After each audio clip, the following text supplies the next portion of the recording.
Hello, everybody. I'm Ed Robinson, and welcome to another exciting edition of the League Wraparound. This is the program that gets you caught up on anything and everything happening around the National Football League.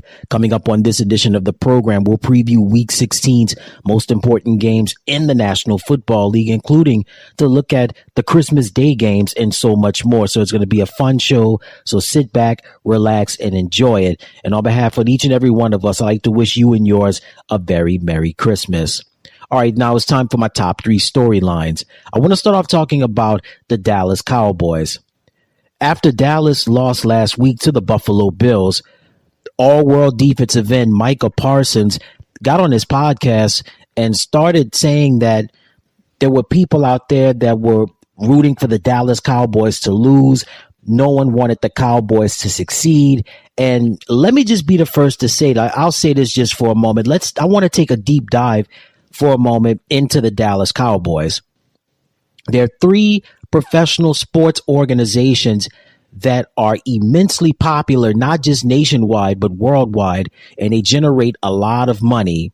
The Dallas Cowboys, the New York Yankees, and the Los Angeles Dodgers.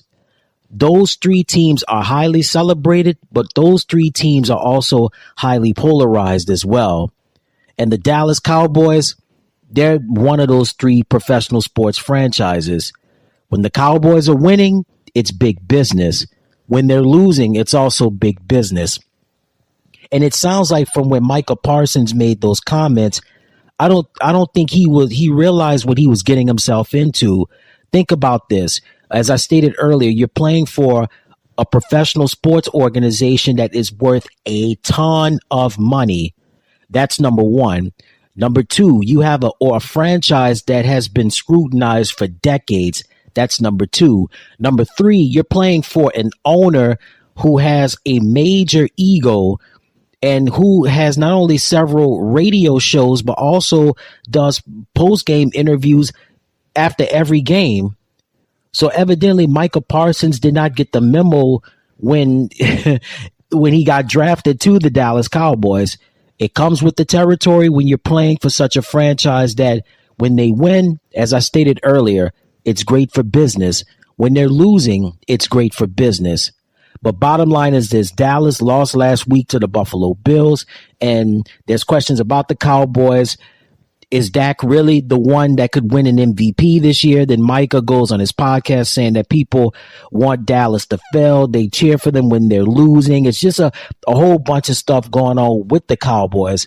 When is it there not a dull moment with the Dallas Cowboys? I mean, it's the soap opera that never ends, right? But bottom line is this: Micah, if you didn't get the memo, here's the memo. When you got drafted to the Dallas Cowboys, you knew what this was going to be. You knew you were dealing with a franchise that the expectations are so high every year. You knew that you were going to be dealing with an owner that has a huge ego. And as I stated earlier, not only has several radio shows in the Dallas area, but also does post-game interviews after every game. When you have that star on your helmet, you're going to be polarized. You're going to be watched every step. Every little step you take, every little move you make, everybody's going to be watching you.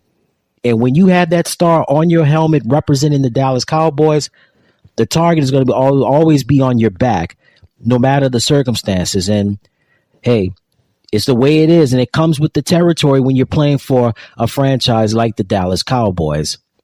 My next storyline is going to be the Philadelphia Eagles. You talk about a fall from grace so far. Philadelphia, as this show is airing, has lost 3 games in a row. They've lost to San Francisco. They went to Dallas, lost to Dallas, and then last Monday night losing to the Seattle Seahawks. Jalen Hurts had an illness, wasn't at his best, did the best that he could, but the Eagles, they just didn't have enough. They let the Seahawks come back and beat them 20-17. At the end of the game, in the Eagles post-game press conference, Jalen Hurts, their all-world quarterback, he said that he doesn't feel that the team is committed enough. And I don't know. It sounds like he's taking shots at his team. They're not committed enough. I don't know. hey, listen, they started off the year 10-1 before the San Francisco loss, and since losing to the 49ers, losing to the Cowboys, and then losing recently last Monday night to the Seattle Seahawks, that commitment is gone. Do you think the lack of commitment could be from Shane Steichen and Jonathan Gannon leaving the team? Shane Steichen was the offensive coordinator last year. Now Brian Johnson is the offensive coordinator this year. Then you have Jonathan Gannon, who was the defensive coordinator for the team last year. This year, the defense totally different, and not in a good way neither. Sean Desai was the play caller, and then the decision was made by head coach Nick Sirianni that Desai had those duties removed from him, and Matt Patricia became the defensive play caller for the Monday night game. We saw how that turned out, right? Bottom line is this: the Eagles are a much different team this year than they were last year. And yeah, that's also due to Steichen and Gannon. They were both key factors on that Super Bowl team last year, the team that won the NFC Championship. This year, Steichen is the head coach with the Indianapolis Colts. Jonathan Gannon, he's the head coach with the Arizona Cardinals. So a lot has changed, and we're seeing those changes, and it's not for the better. The offensive play calling has been stagnant. There's not enough throwing the ball down the field. There's not enough of an emphasis on the running game. We know that the tush push, a.k.a. the brotherly shove, that's a dominant play that still has yet to be stopped, but they're going to have to spice up the playbook a little bit. It's just things are just so different this year with the Philadelphia Eagles, and not in a good way. But if there's any silver lining in this, is that the Eagles have a chance to still win the NFC East, and they have an opportunity to get a first round bye and not get a first round bye, but would host a first round playoff game. But this is so interesting because the Eagles are just a different team this year. They look out of sorts. And again, like I said before, I think some of that's due to Steichen and Gannon not being there anymore, but also too, the play calling is not there offensively. Defensively, they're not making any plays. Howie Roseman, the general manager, pulled off a lot of big moves at the draft last year, in the draft this year, tried to make some got key players, but those key players haven't been making key plays. Also, injuries have derailed this team as well. So the Eagles, despite being a different team this year, they still have an opportunity to get it together. They have an opportunity to host a playoff game and an opportunity to get a home game and, have an opportunity to win the NFC East. Strength of schedule, the last 3 games are very favorable for the Eagles. At home against the Giants, then at home against Arizona, and then the last game of the year at MetLife Stadium in East Rutherford, New Jersey against the Giants. So this is for the taking, but in the NFL, you just never know. And for my last storyline is going to be the NFL International Series. So we've got the NFL International Series. The games have been solid. The games have been brilliant since they've introduced the International Series. They had the Mexico games for a while. We don't know if Mexico is going to have the NFL International Series games there again.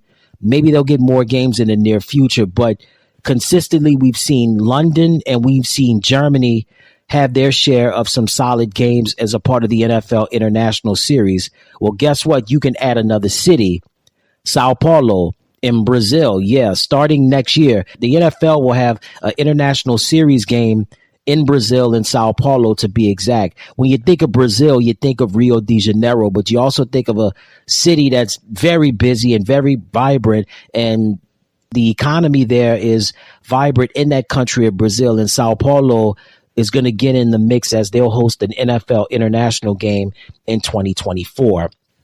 So as I stated earlier, Mexico, they had their share of games for several years, but lately, since the international series has started, London and Germany have always been in the mix, have been consistent in terms of hosting these international games. Well, now in 2024, Sao Paulo in Brazil will host an NFL International Series game.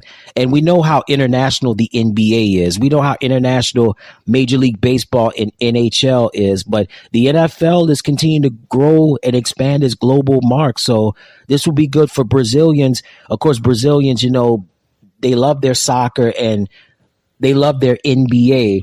And of course, they love Major League Baseball, but now they're going to get into the mix of the NFL as they will host an NFL International Series game in 2024 in Sao Paulo, Brazil.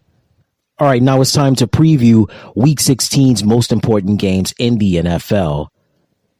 We have the Cleveland Browns going up against the Houston Texans. I want to start off with Houston for a moment. Houston pulled off an impressive win in overtime last week to the Tennessee Titans.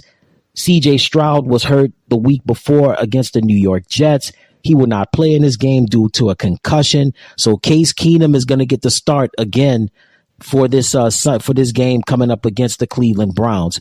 For Cleveland, how about the quarterback Joe Flacco? I mean, Joe Flacco, he's definitely got my vote for comeback player of the year this year, pulling off an impressive comeback victory over the Chicago Bears. Then the week before that, they beat the Jacksonville Jaguars. Joe Flacco has come in and has made his mark. We talked about the situation with another Ohio team in Cincinnati with Jake Browning, Joe Burrow. Cleveland, Joe Flacco, Deshaun Watson. Watson's done for the year, but Joe Flacco comes in and has really, well, listen, we know how talented Joe Flacco is, a Super Bowl MVP with the Baltimore Ravens, putting up monster numbers. We know about the arm strength. We know about his pocket presence. And the Browns are going to head down to Houston, and certainly they've got everything in their advantage. Joe Flacco, Amari Cooper's playing well. You've got also the Cleveland's running game is solid as well. How about the tight end position with David Njoku? He is not to be played with. He is a monster, and he's been balling as of late. And Cleveland's defense has been solid as well. So we got a good one down in H-Town between the Cleveland Browns and the Houston Texans. We have the Indianapolis Colts going up against the Atlanta Falcons. First for the Falcons, tough loss last week to their division rival in the NFC South, the Carolina Panthers. So head coach Arthur Smith making changes at the quarterback position. Desmond Ridder got the start last week. It looks as though Taylor Heineke is going to get the start. As for the Colts, big win over the Pittsburgh Steelers that keeps their playoff hopes alive as well. So with the Indianapolis Colts, you've got Gardner Minshew that can, when he's given his time, when the pass protection is on point, he can put up some monster numbers. Also, with the Colts, they say that Jonathan Taylor is expected to play in this game. The Colts defense has been solid as well, but how about other players on the offensive side? Mo Alley Cox. You got a ton of solid receivers on your roster. Michael Pittman Jr. Now, Michael Pittman Jr. took a nasty hit from Steelers cornerback DeMonte Casey in last week's game, but you still can't sleep on him because he's expected to play in this game against the Atlanta Falcons. So we got a really good game. We've got the Falcons that still have an opportunity to win the NFC South. The Indianapolis Colts, they're still in the hunt for the playoffs. And certainly this is going to be a dogfight down in the ATL between the Indianapolis Colts and the Atlanta Falcons. The Seattle Seahawks will go up against the Tennessee Titans. For Seattle, big win last Monday night over the Philadelphia Eagles. Drew Lock had the game of his life so far in his young and short NFL career. And Drew Lock, listen, solid NFL player. Some people compare him to a Jay Cutler. It remains to be seen, but the bottom line is this. So far, he had the game of his life in his short NFL career. So the Seahawks, Kenneth Walker III, he balled out of control. He went ballistic on that Eagle defense. The receivers were good for Seattle. Jackson Smith and Jigba. DK Metcalf got his towards the end of the game. Tyler Lockett was effective. And how about the Seahawk defense, specifically Julian Love? Julian Love played one heck of a game last Monday night in the win over the Philadelphia Eagles. Bobby Wagner is still productive. He's still a tackling machine, one of the best linebackers in the business. And they're going up against a Tennessee Titans team that is still in the hunt, but their playoff chances are looking very slim. The Titans lost a tough one in overtime last week to the Texans. The week before that, they had a come-from-behind victory beating the Miami Dolphins on Monday night. But the Titans have a lot of issues right now. Will Levis, Derrick Henry, what's the future holding for him up out there in Nashville? We don't know what's going to happen with the Titans, but Seattle comes to town, and Seattle's riding a high right now. Seattle has an opportunity to get a playoff spot possibly. Seattle is a team that you do not want to play late November going into January. And if you get them in the playoffs, get them a wild card spot, it's danger. And we see that we are seeing that happen. We've seen this happen before. We are seeing it right now. It continues to happen for the Seahawks. Geno Smith could be playing in this game. We'll have to find out what happens with that. But the bottom line is it should be a good one in Music City, USA, and Nashville between the Seattle Seahawks and the Tennessee Titans. NFC North rivals will meet up with the Detroit Lions going up against the Minnesota Vikings.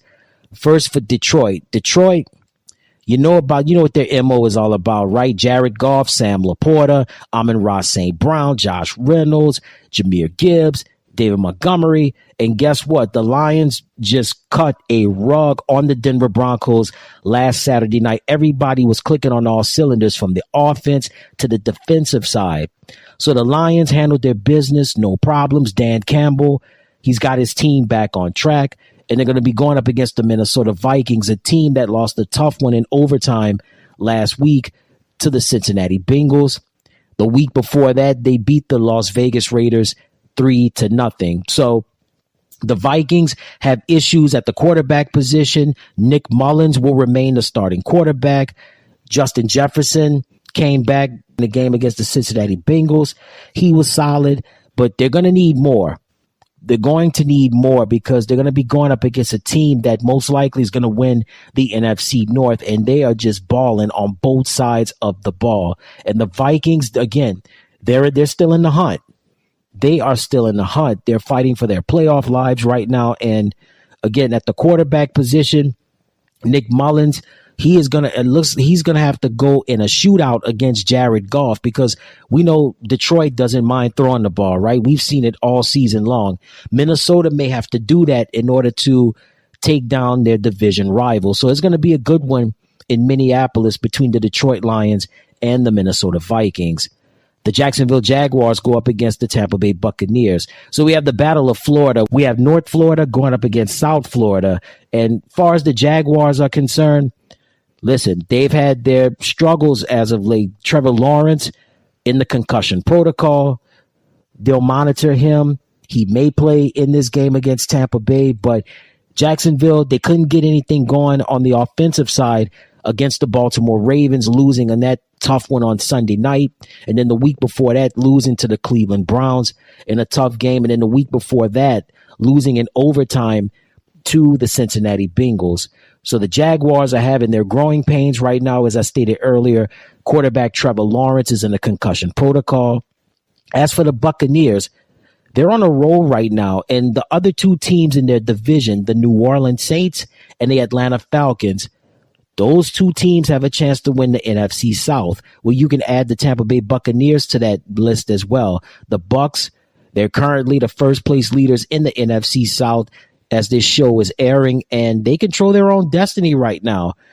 Because, again, they've beaten New Orleans this year. They've also beaten Atlanta this year. So right now the Buccaneers are in a great place right now. So they have an opportunity to win the NFC South. They could host a wild card playoff game.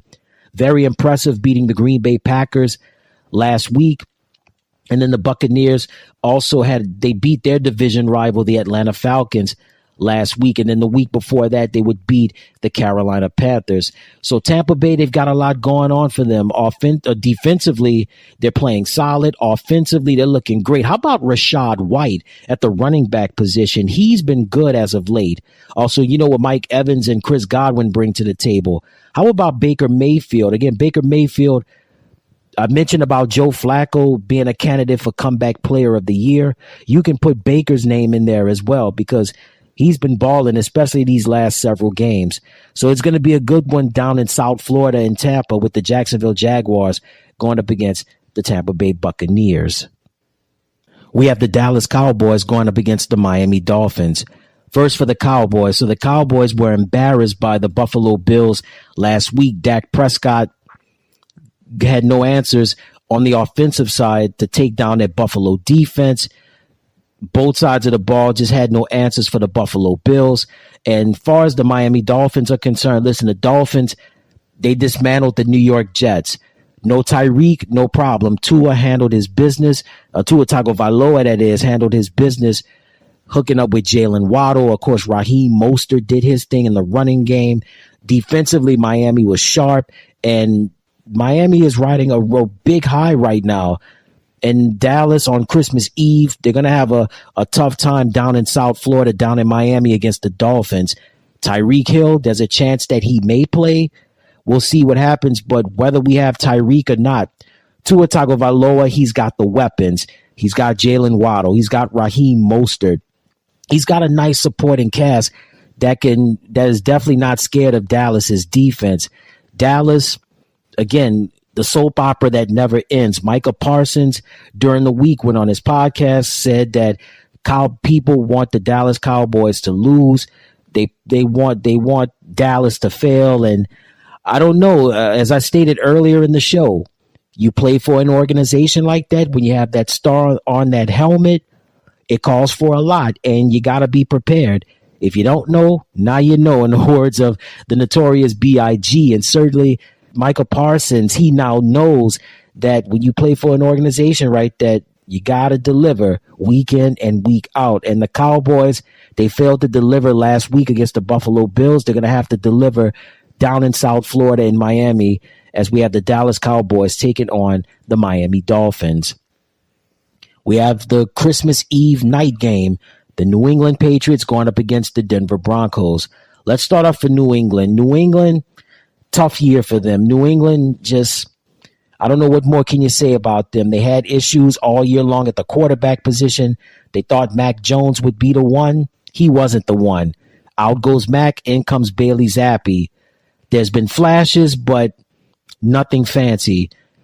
As far as running the ball is concerned, Ezekiel Elliott has been solid this year. Ramondre Stevenson has been hurt. And as far as defensively is concerned, the Patriots have had their problems. As far as the coaching situation is concerned, Bill Belichick, could this be his last year in Foxborough? We don't know. We don't know. It remains to be seen. But nevertheless, the New England Patriots will be playing on Christmas Eve against a team that had a very slow start, but picked it up as of late, had a winning streak going, but they got embarrassed last Saturday by the Detroit Lions, and that team is the Denver Broncos. You saw head coach Sean Payton not happy with Russell Wilson. Let's just say Sean gave him an earful. There was some choice words. I will not repeat that on this good show, but Denver, they're going to be playing on Christmas Eve night, and it's expected to be a rocking crowd in Denver. When is it not a rocking crowd in Denver, right? And certainly New England, they're out of the playoffs. They're out of playoff contention. Denver is still in the mix. Remember, Denver shares the same division with the Kansas City Chiefs. So there's a slight chance that Denver could possibly win the AFC West. Could possibly. If not, hey, they still have a chance to get a wild card spot. But Sean Payton, the Denver Broncos, I believe they're going to be more than ready for this game on Christmas Eve night between the New England Patriots and the Denver Broncos. Christmas Day games, the Las Vegas Raiders going up against the Kansas City Chiefs. I want to start off with the Kansas City Chiefs for a moment. The Chiefs, they beat the New England Patriots. They did do that. However, here's the flip side to that. Chiefs receivers are still dropping passes. Patrick Mahomes, you saw him on the bench. You saw him angry. Kadarius Toney has continued to drop passes. There just hasn't been any consistency with the Chiefs receivers this year. We talked about the Philadelphia Eagles being a much different team this year. The Kansas City Chiefs are a much different team this year. I think this has a lot to do with Eric Bieniemy no longer being the offensive coordinator at the team. Say what you want about Eric. Eric had his guys ready, discipline, no nonsense, and it made the difference last year. And since he was, for the long time that he was the offensive coordinator of the Kansas City Chiefs, now he's in Washington, and the focus is not there. The discipline is not there. Kadarius Toney continues to drop passes. Other Chiefs receivers are continue to drop passes. They beat New England last week, but still no consistency when it comes to the wide receivers. So Patrick has his issues with his receivers. Andy Reid, Travis Kelce, listen, they've acknowledged it. They know the deal, and they're going to be ready on Christmas Day against their longtime rival, their AFC West rival, the Las Vegas Raiders. So for the Raiders, we've got, listen, the Raiders, they went roughshod last Thursday night against the Los Angeles Chargers. Antonio Pierce, I feel he should be the permanent head coach of that team. He's done a great job with them. Aiden O'Connell played well last week. And the Raiders, their playoff chances are very slim. They're still in the hunt, but it's going to be tough. They're going to have to win out, and they're going to need a lot of help. But this could be a stepping stone for next year. And I really believe that Antonio Pierce, as I stated earlier, should be the permanent head coach of the Las Vegas Raiders. They got to give him a contract.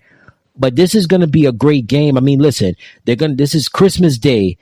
Kansas City, Arrowhead Stadium, Las Vegas Raiders, Kansas City Chiefs. When you know about Raiders and Chiefs, classic rivalry game. So many great moments, so many great players have played in this rivalry, and the best is yet to come. Hopefully, Patrick Mahomes can get his Christmas wish and have his receivers not drop passes, and they could maintain the game and try to win the game and get touchdowns.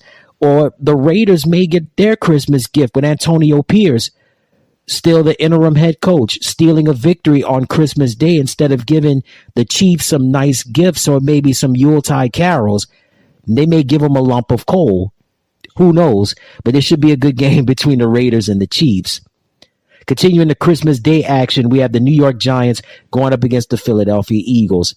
First for the Giants got embarrassed last week by the New Orleans Saints. Saquon Barkley had nothing for the Saints defense. Tommy DeVito, their quarterback, was sacked 7 times. But this is still a feel-good story for the Giants. Tommy DeVito, in that short 3-game winning streak that he had the Giants on, it caught the eyes and ears of not only NFL fans, but football fans worldwide, specifically in the New York City metropolitan area, and with Giants fans as well. So Tommy's going to be playing on Christmas Day, going up against a team that is hungry, and they are desperate. They've lost their last 3 games with the Philadelphia Eagles. Jalen Hurts, you know he's going to have it on his mind, right? Jason Kelce, you know he has it on his mind. Fletcher Cox, also Brandon Graham, the rest of the squad, A.J. Brown, Devontae Smith. They're not going to be playing in Philadelphia on this Christmas Day. Let's just say they're going to have they're going to try to have the New York Giants saying "bah humbug" and give them a lump of coal instead of spreading some Yuletide carols for this game. So when you think of the Giants and the Eagles, New York City, Philadelphia, I-95, New Jersey Turnpike, this rivalry has been intense and is going to be intense on Christmas Day between Giants and the Eagles. Monday Night Football, the Christmas night game, the Baltimore Ravens going up against the San Francisco 49ers. First for Baltimore, impressive win over the Jacksonville Jaguars last Sunday night. And then the Ravens, the week before that, they beat the Los Angeles Rams in overtime, 37-31. So with the Ravens, Lamar Jackson, listen, what more can you say about Lamar, right? He's a dynamo, running the ball, throwing the ball, dynamic, electric as ever. He's my candidate for this year's league MVP. There's some great ones out there with Mr. Brock Purdy and Christian McCaffrey. And speaking of Purdy and McCaffrey, they'll be in this game too. And San Francisco, listen, the model of consistency all year long, offensively and defensively. Defensively, you've got some dogs with Fred Warner, Eric Armstead, Nick Bosa, Diamador Lenore. The list goes on. And on the offensive side, Deebo Samuel, George Kittle, and the 2 MVP candidates in San Francisco, Brock Purdy and Christian McCaffrey. So when I think about teams that are tough, teams that are consistent, and teams that can pull away and run away with their respective division titles and also the number one seeds, Baltimore Ravens and the San Francisco 49ers. Christmas night, Monday Night Football, it's going to be exciting. All right, now it's time for my game of the week. My game of the week is going to be the Baltimore Ravens going up against the San Francisco 49ers.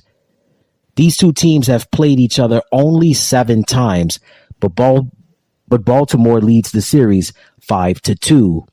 The first time these two teams played was on November the 17th of 1996. The 49ers beat the Ravens 38-20. And then they played each other again November 30th, 2003. Ravens would win 44-6. Then they played again October the 7th, 2007. Ravens beat the 49ers 9-7. Their next meeting was November 24th, 2011. Ravens beat the 49ers 16-6. Who could forget Super Bowl 47 in New Orleans, February 3rd, 2013? The Ravens beat the 49ers 34-31. Then they would meet again October 18th, 2015. 49ers would win 25-20. And then their last meeting was December 1st, 2019. Ravens would beat the 49ers 20-17. So they haven't played each other a lot, but when they play each other, it's always close, it's always tight, and it's always festive, especially since 2007. Those games have been close. But to date, the most memorable game, as I stated earlier, Super Bowl 47, February 3rd, 2013, Ravens beating the 49ers 34-31. That was Ravens linebacker Ray Lewis's last game in the NFL. Also, that was Randy Moss's last game in the NFL. Randy played wide receiver for the 49ers. Also, Joe Flacco had an impressive game. He would go on to win Super Bowl MVP. Who could forget about the 100-yard kickoff return touchdown by Jacoby Jones, wide receiver for the Baltimore Ravens? Oh, yeah. And who could forget about the halftime show with Beyonce getting a little help from Kelly Rowland and Michelle Williams of Destiny's Child? Oh, and who could forget about the power outage that lasted almost 35 minutes, right? So many great moments in that game, and I think we're going to have great moments in this game Christmas night with the Baltimore Ravens going up against the San Francisco 49ers. The MVP, the NFL regular season MVP, the most heralded trophy, probably next to the big one, next to the Lombardi, is probably the most sought after in professional football. And we're going to have MVP candidates playing in this one. Lamar Jackson, quarterback for the Baltimore Ravens. Brock Purdy, quarterback for the San Francisco 49ers. Christian McCaffrey, running back for the San Francisco 49ers. In a quarterbacks league, Purdy and Jackson are the complete opposite. You have one quarterback that is dynamic, a game changer, one that can dazzle with his arms and his legs. You have another quarterback that's solid, efficient, one that relies more on the pass protection of his offensive line. They don't ask him to do too much, but when he does, he makes every play count. So when you got two talented quarterbacks like Lamar and Brock, sky is definitely the limit. And when you've got a nice supporting cast like these two teams that are so sound defensively, and two quality head coaches with John Harbaugh and Kyle Shanahan, you're destined for greatness. These two teams have great personnel. These two teams have great coaches. These two teams have been ran pretty well. And these two teams are also Super Bowl champions. They have the pedigree. They have the experience. And it's going to show in this game on Christmas night between the Baltimore Ravens and the San Francisco 49ers. My game of the week.